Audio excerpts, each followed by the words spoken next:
আসসালামু আলাইকুম everyone, welcome to my channel.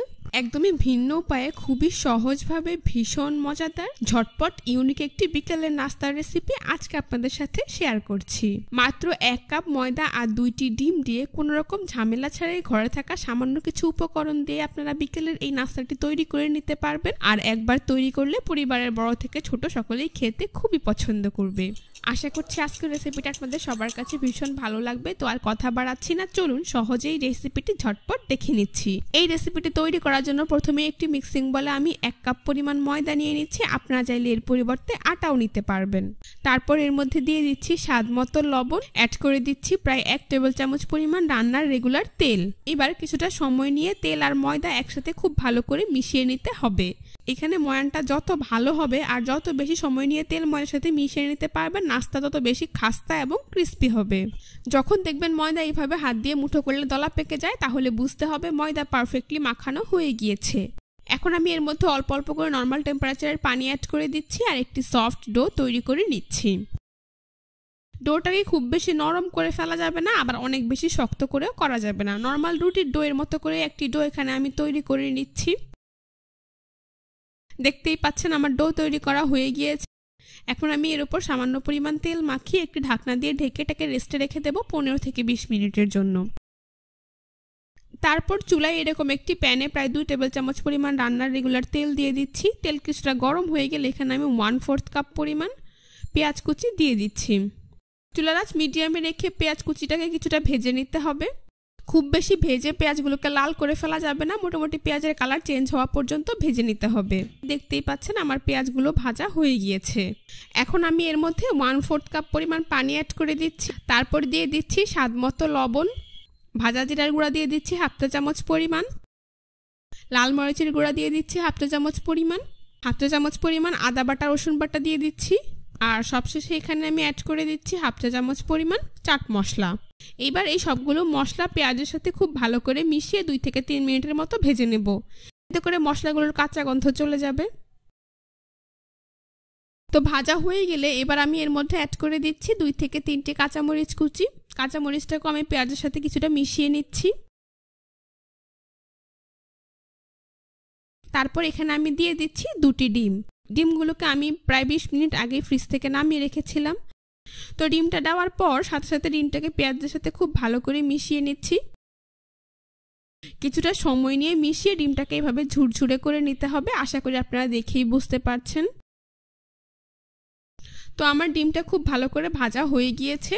সবশেষে এখানে আমি দিয়ে দিচ্ছি 1 টেবিল চামচ পরিমাণ ধনিয়া পাতা কুচি। ধনিয়া পাতাটাকেও সবকিছুর সাথে খুব ভালো করে মিশিয়ে নিচ্ছি। তো আমার ঝটপট এই ডিমের পুরটা তৈরি। এখন চুলা বন্ধ করে এগুলোকে ঠান্ডা করে একটি প্লেটে উঠিয়ে নেব।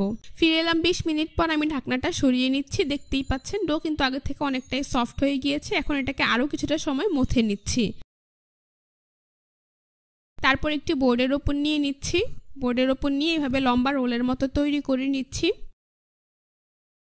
একটি ছুরি দিয়ে কেটে সমান 2 ভাগে ভাগ করে নিচ্ছি। এখান থেকে একটি লেচি রেখে অন্যটাকে মিক্সিং বলে নিয়ে ঢেকে রাখছি।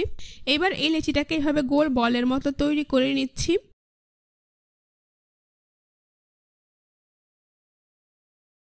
উপরে পরিমাণ মতো ময়দা ছিটিয়ে মিডিয়াম পুরুত্বের একটি রুটি এখানে তৈরি করে নিতে হবে।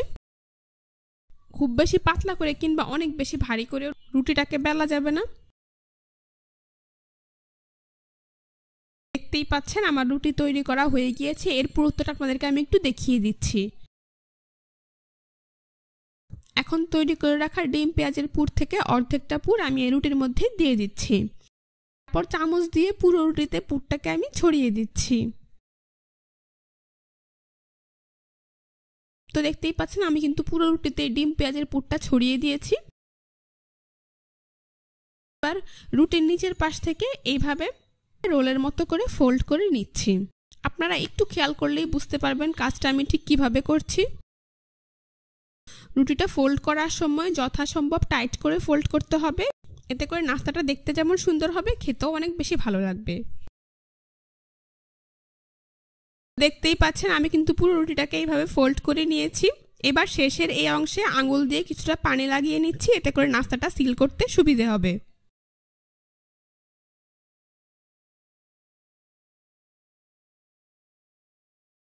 তো দেখতেই পাচ্ছেন আমার পুরো রুটি কিন্তু ফোল্ড করা হয়ে গিয়েছে। এখন একটি ছুরি দিয়ে এর এক পাশ প্রথমে আমি একটু কেটে নিচ্ছি, তারপর এক পাশ থেকে এইরকম মিডিয়াম পুরু করে কেটে নিচ্ছি। আশা করি আপনারা দেখেই বুঝতে পারছেন। খুব বেশি চাপ প্রয়োগ করে এই রোলটাকে কাটা যাবে না, এইভাবে আলতো করে কিছুটা ধারালো ছুরি দিয়ে কেটে নিতে হবে। দেখুন 4 থেকে 5টি ভাগ আমি করে নিয়েছি, এর একটি ভাগ দেখতে ঠিক এইরকম হয়েছে। তো এভাবে আমি সম্পূর্ণ রোলটা কেটে নেব। আমার সম্পূর্ণ রোল কাটা হয়ে গিয়েছে। এবার এখান থেকে একটি নাস্তা আমি নিয়ে নিচ্ছি, তারপর হাত দিয়ে আলতো করে এভাবে চেপে চ্যাপটা করে দিচ্ছি। এখানে খুব বেশি চাপ প্রয়োগ করলে পুরগুলো বেরিয়ে আসতে পারে, তাই আলতো করে এভাবে চেপে দিতে হবে। দেখতেই পাচ্ছেন আমার একটি নাস্তা কিন্তু তৈরি। একইভাবে আমি সবগুলো নাস্তা এভাবে হালকা করে চেপে দেব। আপনারা চাইলে কিন্তু চাপা ছাড়াও এইভাবেই নাস্তাগুলোকে তৈরি করে নিতে পারবেন।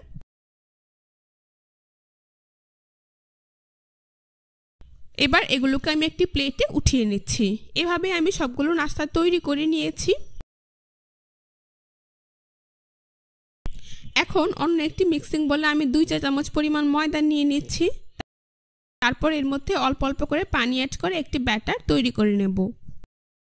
খুব বেশি ঘন ব্যাটার এখানে তৈরি করা যাবে না, মোটামুটি পাতলা করে এই ব্যাটারটা তৈরি করে নিতে হবে। দেখতেই পাচ্ছেন আমার ব্যাটার তৈরি করা হয়ে গিয়েছে। এর ঘনত্বটা আপনাদেরকে একটু দেখিয়ে দিচ্ছি। এইবার নাস্তাগুলোকে ভেজে নেব। সেজন্য প্রথমে চুলায় একটি প্যানে পরিমাণ মতো তেল দিয়ে তা মিডিয়াম হিটে গরম করে নিয়েছি। এখন তৈরি করে রাখা নাস্তাগুলো থেকে একটি নাস্তা আমি নিয়ে নিচ্ছি। নাস্তাটাকে আমি ব্যাটারের মধ্যে দিয়ে দিচ্ছি। 2-3 বার উল্টে পাল্টে ব্যাটারে খুব ভালোভাবে ডিপ করে ব্যাটার থেকে তুলে সরাসরি গরম তেলে দিয়ে দিচ্ছি।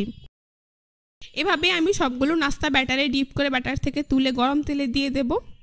অবশ্যই চুলার আঁচ মিডিয়ামে রেখে নাস্তাগুলোকে ভেজে নিতে হবে, তা না হলে নাস্তাগুলো পুড়ে যেতে পারে।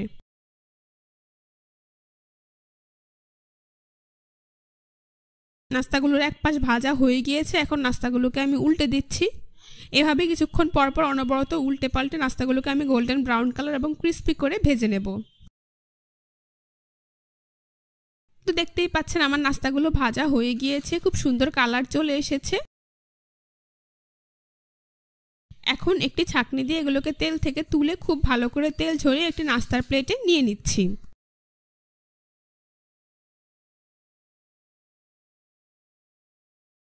বাকি নাস্তাগুলোকেও আমি তেল ঝরিয়ে নাস্তার প্লেটে উঠিয়ে নিচ্ছি। সবগুলো নাস্তা আমি এভাবেই ভেজে নিয়েছি। এখন পরিবেশন করে আপনাদের দেখিয়ে দিচ্ছি। দেখতেই পাচ্ছেন নাস্তাগুলো দেখতে মাশাআল্লাহ কতটা সুন্দর হয়েছে, আর খেতেও হয়েছে অনেক বেশি মজাদার এবং মুচমুচে। বাচ্চাদের টিফিনের জন্য কিংবা বিকেলের স্ন্যাক্স হিসেবে কোনো রকম ঝামেলা ছাড়াই এই রেসিপিটা আপনারা তৈরি করে নিতে পারবেন। যে কোনো ধরনের চাটনি কিংবা টমেটো কেচাপের সাথে খেতে অসাধারণ লাগবে। রেসিপিটি ভালো লাগলে অবশ্যই আমার চ্যানেলটি সাবস্ক্রাইব করবেন, পাশে থাকা বেল বাটনটি অন করে দিবেন। সবাই ভালো থাকবেন, সুস্থ থাকবেন। আল্লাহ হাফেজ।